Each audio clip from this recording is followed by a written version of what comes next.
کی سرزمین پر الدولت المکیہ لکھ کر باطلوں کو دندان شکن جواب دے دیا. جب شریف مکہ نے اس کتاب کو کھولا، نو ریفرنس، کوئی گائیڈ کے لیے کوئی چیز نہیں تھی.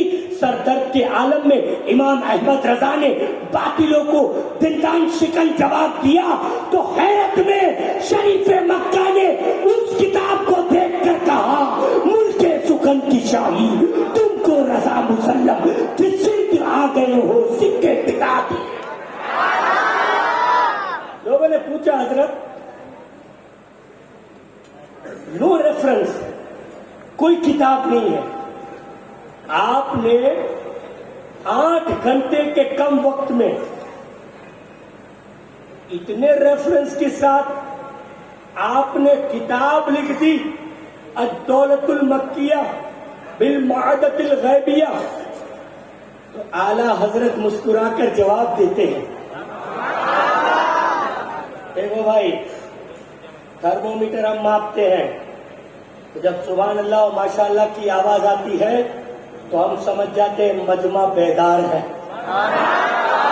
اگر بیدار بھی نہیں ہے تو کوئی بات نہیں، ہم گجرات سے آئے ہیں اور گجرات والے چائے کے لیے مشہور ہیں، اچھوں کو ہم پلا دیتے ہیں. اور ہم تو اعلیٰ حضرت کی جارو کشی کرنے والے ہیں. تاج الدین بابا رضی اللہ تعالیٰ عنہ کی بارگاہ کے جارو کش ہیں. الحمدللہ ثم الحمدللہ لوگ دیکھ کر بولتے ہیں، اور ہم امام احمد بن حنبل کی سنت کو ادا کرتے ہیں. آپ کہیں گے you took the name of امام احمد بن حنبل, who is that؟ میں بتاؤں، وہ امام، اللہ اکبر، حنبلی مسلک کا امام احمد بن حنبل رات کو مسجد کا رخ نہ کرتے، خانقاہ و درسگاہ کا رخ نہ کرتے، بلکہ رات کی تنہائی جب ہوتی تو امام احمد بن حنبل قبرستان جایا کرتے تھے. قبرستان میں بزرگ ہیں جن کو لوگ بہل الدانہ کہتے ہیں. حضرت بہل الدانہ لیتے ہیں اور امام احمد بن حنبل ان کے پاس جاتے ہیں اور ان کے قدموں کو دباتے ہیں. تو بہل الدانہ پھٹ سے آنکھ کھولتے اور کہتے، او امام، تجھے اس بوڑھی رات میں میرے پاس آنے کی کیا ضرورت؟ خود قرآن، حدیث، فقہ، اتنی شہرت ہے، اتنی معلومات ہے، اور خود ایک مسلک کا بانی، تجھے میرے پاس آنے کی کیا ضرورت ہے؟ تو امام احمد بن حنبل نے جواب دیا تھا، حضور بے شک ہماری آنکھیں قرآن کو دیکھتی ہے، حدیث کو دیکھتی ہے، تفسیر کی کتابوں کو دیکھتی ہے، فقہ کی کتابوں کو دیکھتی ہے. قسم خدا کی جب آپ کی نگاہ اٹھتی ہے تو چہرے مصطفیٰ کو دیکھو. اب آپ کے پاس آ کر وہ فیض حاصل کرتے ہیں اور پھر ببانگے دہل رضا والوں کی زبان سے کہتے ہیں کہ پیائے جام محبت جو آپ نے نوری. گریٹ امام از پریزنٹ. لوگوں نے پوچھا 8 hours ویری شارٹ ٹائم آپ نے الدولت المکیہ تحریر کر دی. اعلیٰ حضرت نے جواب دیا، اسی بات پہ میں تھا، بھلے کہیں یہیں ادھر چلا جاؤں گا مگر آپ کو وہی بات بتاؤں گا جہاں سے میں نے چھوڑا تھا. اعلیٰ حضرت نے جواب دیا، میں حرم کعبہ میں تھا اور میں بیٹھا تھا، دونوں ہاتھوں میں کرتاش ہے، کاغذ ہے. اعلیٰ حضرت فرماتے ہیں ایک طرف رسول اللہ سے آمد ہو رہی ہے، ایک طرف غوث اعظم سے آمد ہو رہی ہے، دونوں ہاتھوں سے رضا لکھتا ہے اور کتاب تحریر کرتا. ارے ہم ہیں پاکستان کے پیر مہر علی شاہ. شاہی میں بول رہا،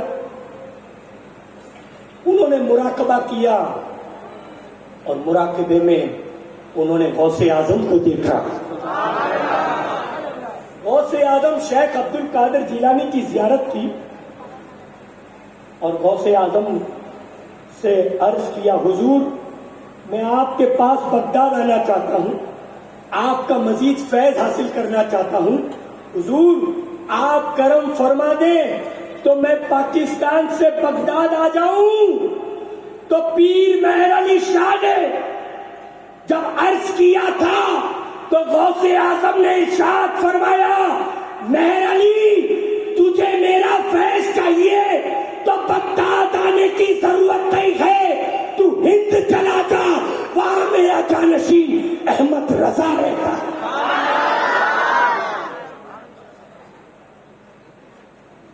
پیر جمع کر اللہ ہو کوئی بھی ہو، سب اس امام احمد رضا کو تسلیم کرتے ہیں. آج اگر پوری دنیا میں دیکھا جائے تو ایک ہی آواز آتی ہے، سنیت کا امام ہے تو امام احمد رضا خان. پوری دنیا میں الحمدللہ ایسا نہیں ہے کہ today you are in Nagpur, آج یہاں پر آوازیں آ رہی ہے. آپ ساؤتھ افریقہ چلے جاؤ، امریکہ چلے جاؤ، یورپ چلے جاؤ، فرانس چلے جاؤ، چائنا چلے جاؤ، آسٹریلیا چلے جاؤ، نیوزی لینڈ چلے جاؤ، موریشس چلے جاؤ، ہر جگہ چلے جاؤ، تمہیں مصطفیٰ جان رحمت پہ لاکھوں سلام کی صدائیں آتی.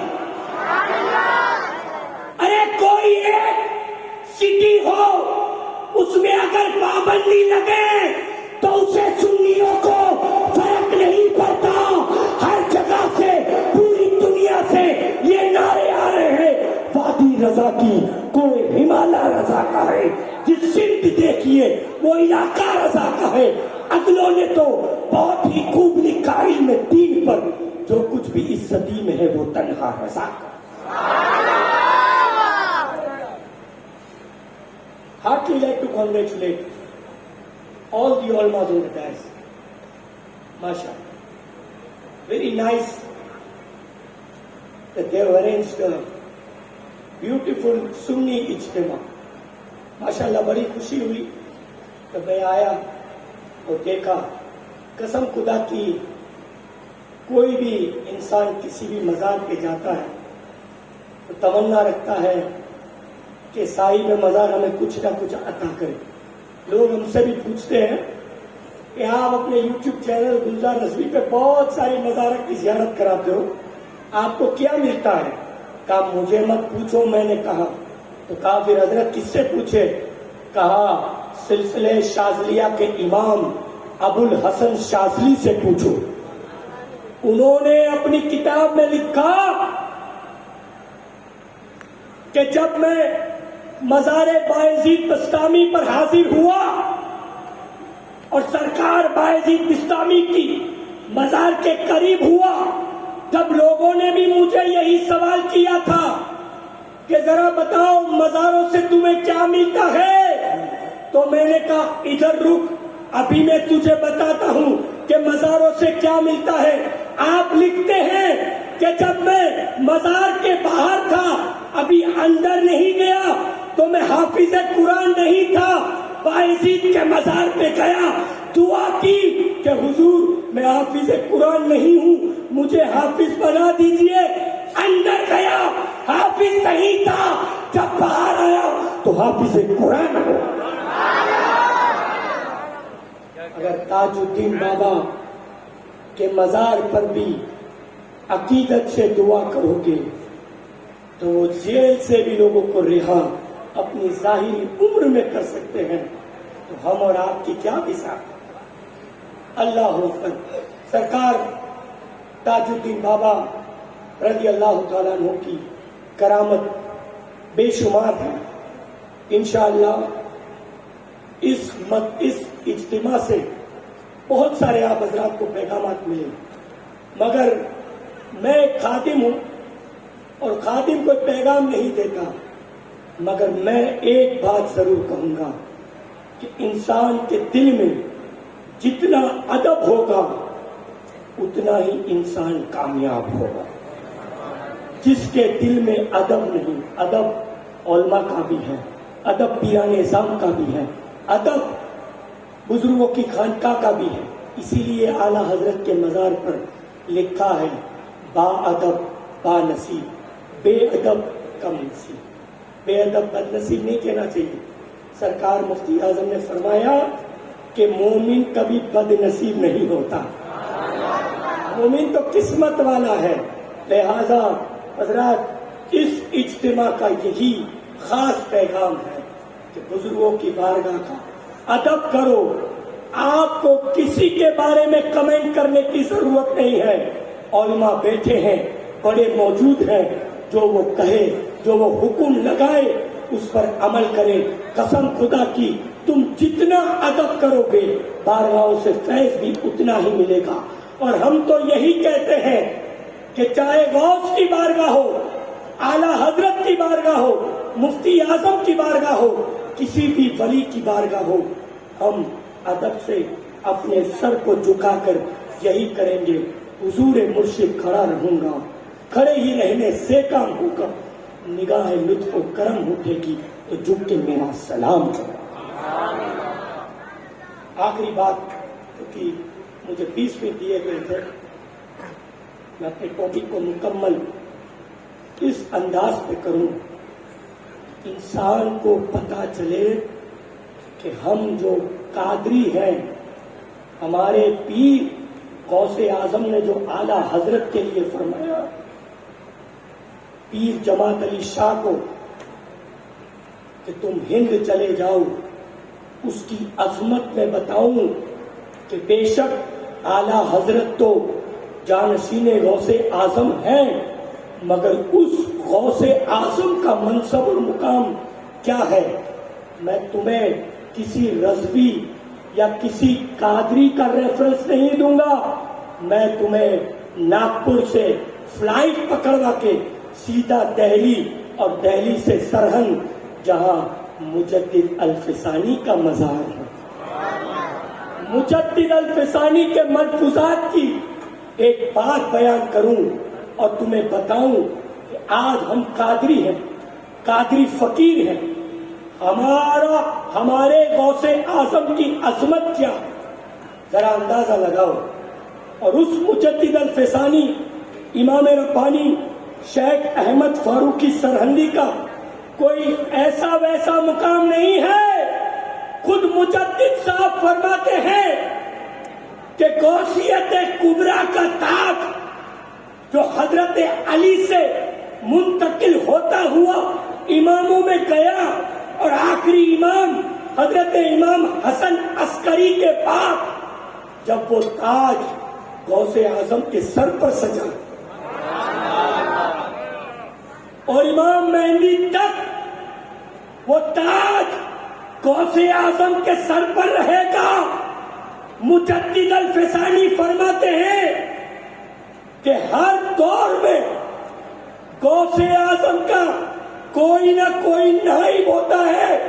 اس دور میں اللہ نے مجھے ان کا نائب بنایا.